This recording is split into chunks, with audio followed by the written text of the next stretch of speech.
Hey everybody, Tony here from Boost the Hit. So the video is a little bit different than I normally like. Unfortunately, the audio that I had recorded in the video from earlier today is corrupted. I really want to get this out today, so that's kind of why I don't have any of my cool photos in the back here. But anyways, thank you all very much for coming to this episode of Boost the Hit. So today's episode is going to be based around the Strangelight Workshop, right?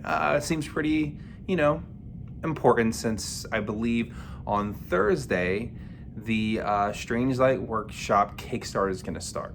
So what we're going to do today is we're going to go over what the Strangelight Workshop is, how was it created, a little bit about Jacob, its founder, some of the gear that they use, and also some of the important characters. A lot of photos that you have been seeing for the Strangelight Workshop, those are actually characters that were created back in the 2D6 system for the game. So I found a little bit of their background information, so that's what we're going to record and talk about. That being said, thanks as always for liking us. Please subscribe if you haven't yet. Please also look for our blog at boostttohit.home.blog. So you can see anything that we post up there. We post there every other week, and the weeks we don't post there is when we post either a lore video. I'm hoping in the next month or half we will start doing some type of podcast, and really hoping by September timeframe we can start doing some type of battle report. That'll either be in every other month, or if I'm really lucky about it, we can do it every month. But that being said, let's dig in. So to talk about the Strangelight Workshop, it is an independent organization that is dedicated to the study and the solution to all matters of the occult, otherworldly, and oddities in the Iron Kingdoms. Strangelight Workshop was actually started by a gentleman named Jacob Strathmore back in 593 AR. So we're talking probably about 30 years ago, according to our standard time right now. So Jacob Strathmore, right before he got into the Strangelight oddities, he was an inventor, and he actually invented the portable refrigeration system for the Iron Kingdom. So because of this man, you can go and bring food across a vast distance, and it could be cold. So he actually did that so they could bring product from Zoo over to Signar, and it's going to be really big. It was very life-changing. Upon his first voyage there, he met this old beggar that was on the docks, and she had given him a warning, one that he did not listen to. And what you end up finding out is that old lady was actually the old witch.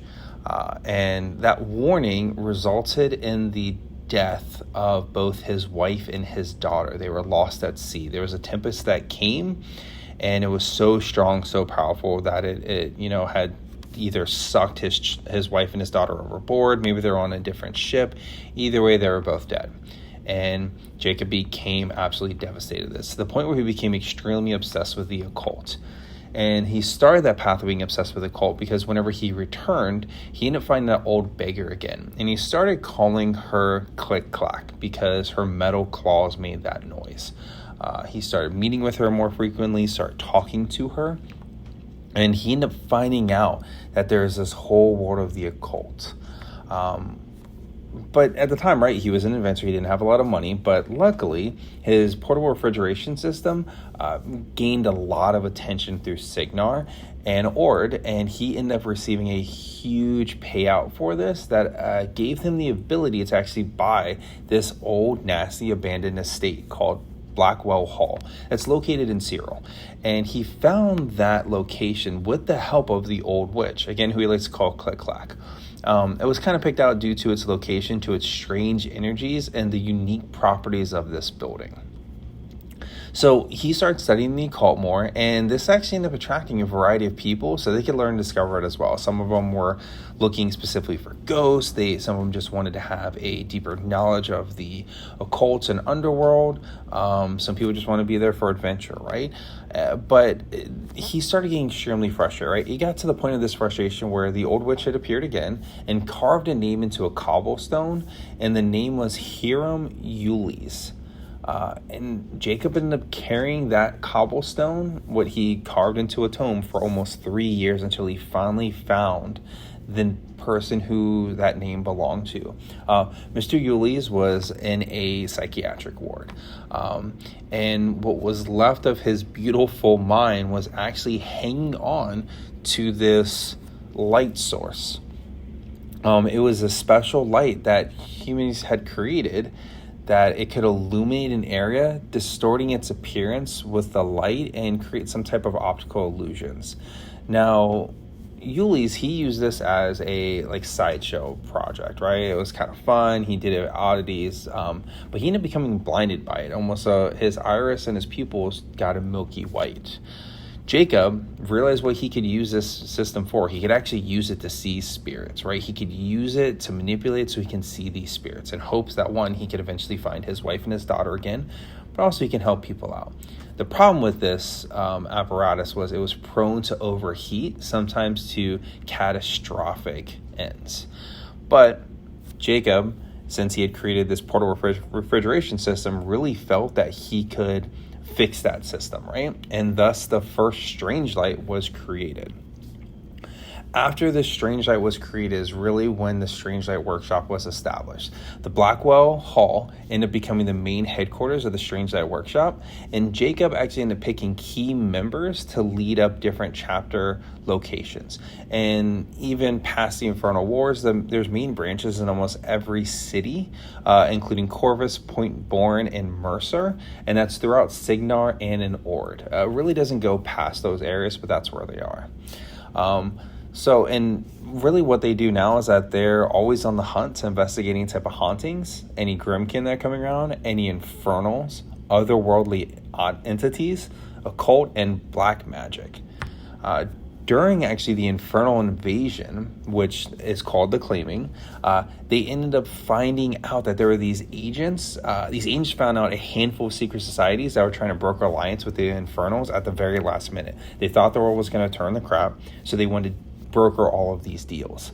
So while the armies of the Western Emirate were defending the nation, defending our very well-being, the Strangelight Workshop waged its own shadow war against these hidden groups. So they were out there like, you know what, screw it, we're not big enough to go fight these main armies, right? We're gonna go and mess with all these societies that are trying to broker these last-minute deals because we're not having this crap. So even in the aftermath, the Strangelight Society has become very dedicated to seeking out any remnants of those who have sworn their souls to the infernals in those dark days. And that's pretty important, right? Now, what they have noted that since the Claiming, the Strangelight Workshop have stated that their hauntings have been on the rise. So really quick before we jump into, what type of gear that they use, as well as some notable characters, I want to talk about the thing called Voided. So back when back when Hiram was first found, he had this white, milky look to his eyes. And it's actually, they have now termed it as voided. So it is a side effect of the long-term exposure to the Strangelight that is being produced. Strangelight people see it as an irreversible condition, and it causes the iris and the pupil to turn white. Within the workshop, it is seen as an unavoidable condition, but it's also a marker of experience. Now, some of the researchers actually think that there may be some type of supernatural or spiritual component to voiding, but it's still just in speculation right now, and it requires further study for them to kind of figure out more what that is going to be. So next I want to talk about the gear, right? So there is a couple pieces of gear that is extremely important to a Strangelight Workshop agent. And the first one is the Strangelight projector. That is by far the most critical piece of field equipment deployed by the Strangelight Workshop. The projector emits the Strangelight wavelengths, which in combo with these specially treated goggles allows the user to perceive spiritual energy that's otherwise invisible things. So you definitely need your Strangelight projector wherever you're going. The second thing is the Strangelight goggles. These goggles are worn by any of the Strangelight agents. They consist of multiple sets of alchemically treated lenses with a heavy-duty housing, and controls on the side of it allow them to select different combinations of lenses to filter the wavelength of the Strangelight to allow them to go and see any of these spiritual creatures. Without the strange light goggles, things illuminated by the strange light are blurry at best. They also help delay the process of becoming voided. So they're another necessity you have to have. One thing that you'll see in there is a sensory augmentation hood. So that's a mask that's going to go over. It's also called the ghost hood. This grants people the ability to communicate with spiritual entities by cutting off their ability to perceive the outside world. They have strange light goggles mounted into them, but they're not as precise as just having the goggles themselves. Whenever they activate these, right, it prevents the user from effectively hearing or seeing anything while dramatically increasing their ability to perceive the spirit world and interacting with them, and also effectively increases their charisma towards interacting with those spirits to allow them to be more persuasible, which is pretty good. Now, right, whenever you have those things that are a little bit too aggressive, you have the next thing, this hostile encounter suit. These are worn by your jammers, your effectively your spiritual bodyguards, your fighters. These hostile encounter suits is a complex piece of equipment developed to aid in defending against and capturing incorporeal entities. When the suit is active, it actually fills with a special gas containing a finely dispersed form of ashes of Ukraine. And while the suit is active, the user cannot be possessed. So it's your cane. With those hostile encounter suits, you have the charged gauntlets. Charged gauntlets that, when they're turned on, they gain electrical properties and can damage supernatural creatures or give living people a nasty shock if you hit them with it. Next, there's a handheld lumitite. That is effectively a camera that can be used to take pictures known as spectrographs of supernatural entities they encounter. It has an image capturing system and a small strange light projector in there that is used to help look at find these things. Now, whenever you don't have any of your charged gauntlets around, you have to use these anti-spectral ammunition. It's a special ammunition that is embedded with the ashes of your cane, and it allows them to hurt incorporeal creatures, so it gives them an advantage. Last thing I'm going to go over is these notable characters. We've seen pictures of all of these, right? First off, we're going to have Baxter Rowan. And with these, by the way, I'm going to go, hey, this is what a brief of their background is. Not necessarily stuff that they've done throughout this strange light. This is just how they were originally conceived. So Baxter Rowan was the son of a rare bookseller and Farron. He spent his youth poring over tomes at his mother's collection. He was picked on by a lot of people, right? But the worst person to pick on him was his older brother. Used to bully the crap out of him. Unfortunately, his brother joined the Trencher Corps, and he ended up passing away. Now, when Baxter was at his brother's funeral, he ended up seeing his brother there as an angry spirit at the funeral. Using his own occult knowledge, he was able to lay his brother to rest, and afterwards, he made his way to Cyril, where he ended up joining the Strangelight Workshop because he kept hearing all of these rumors of this. So that's where he's at, trying to use his occult knowledge to lead. He's an investigator, most likely. Next, we have Sydney Wright. So she is the muscle of her group. Her and her sister grew up on the streets. Her sister's name was Sarah. They've started out becoming runners as teens for local gangs and eventually became enforcers. There was one night during a crime lord meeting where they were there, where a ghostly spirit ended up being an infernal warrior, actually attacked and killed everybody, including Sarah, but left Sydney alone. This absolutely devastated her, and from there she was determined to learn what she could know about her sister's killer and chase down any leads until she found the Strangelight Workshop. Now she's doing everything she can to end up finding the ghost that killed her sister so that she could lay it to rest. The third person, right, is you have Emmett Cohen.